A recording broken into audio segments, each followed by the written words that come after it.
Todd Howard just revealed a bunch of new details about Starfield in an interview he did recently on Kinda Funny Xcast. And in the interview, he goes over tons of new details, including how before landing on a planet, you will need to be prepared with the proper gear due to the dangers of radiation, extreme temperatures, weather, and more. He also answers the question if there will be land vehicles or mounts in the game, talks about how companions can get very angry with you based on the decisions you make, gives more info on how you can shuttle cargo between planets and your outposts, and finally, he gives us a more in-depth explanation on how Bethesda's procedurally generated system works for planets, and he even teases that there's one particular bad creature in the game that everyone will be talking about. So let's dive into all of these new details. Here we go. So as you probably already know by now,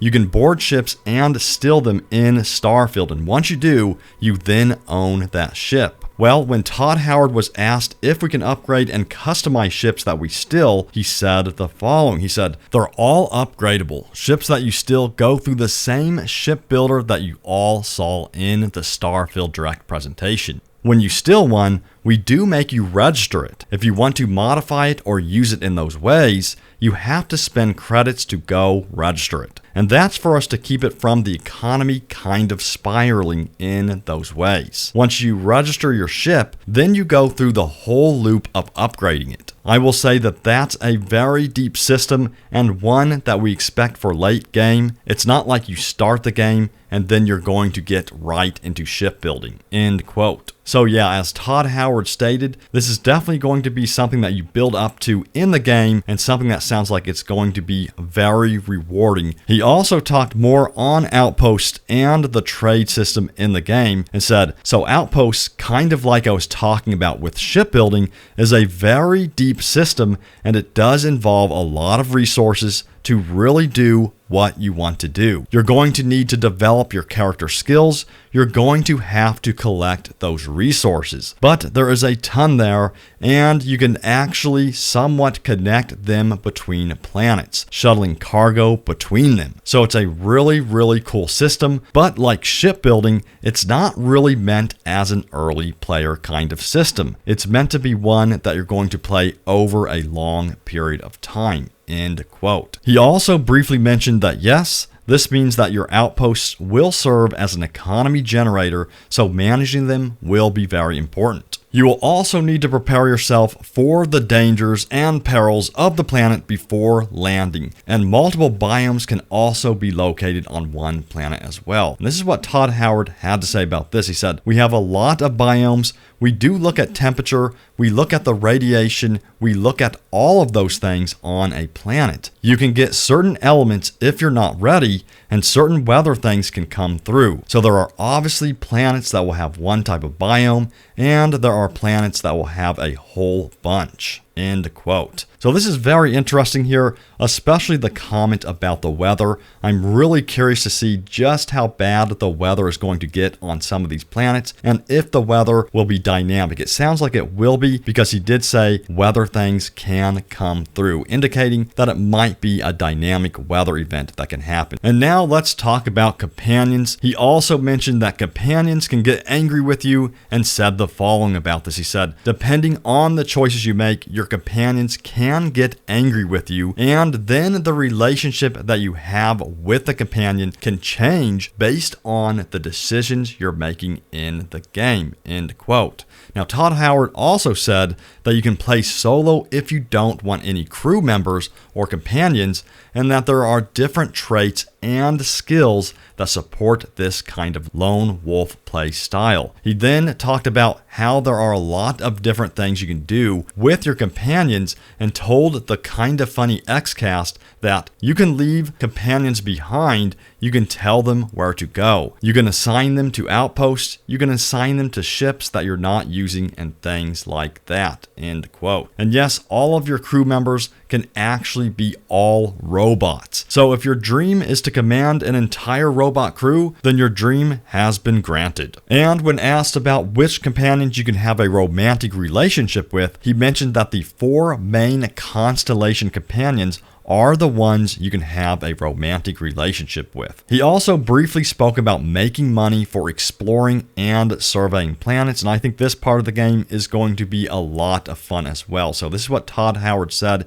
He said, so there's a whole part of the game where you are surveying a planet, like discovering all of the flora and fauna and resources. Planets also have traits, usually geological things that are inherent to that planet, and uncovering those. And if you fully survey a planet, that data is actually worth a lot of money credits in the game that you can then sell. So there's a whole part of the game that's really just doing that. End quote. So personally, I think this is actually pretty exciting to know that you will get a monetization benefit, if you will, from actually surveying planets. It gives you that much more of a reason to partake in that activity, which is cool. Now, when asked about land vehicles or wildlife mounts, this is what Todd Howard said about this. He said, there are no land vehicles or mounts. We want to design it so it feels good on foot, but we do have the boost pack. You saw some of that in the video, and you have the skills for the boost packs. So the boost pack almost acts like this vehicle,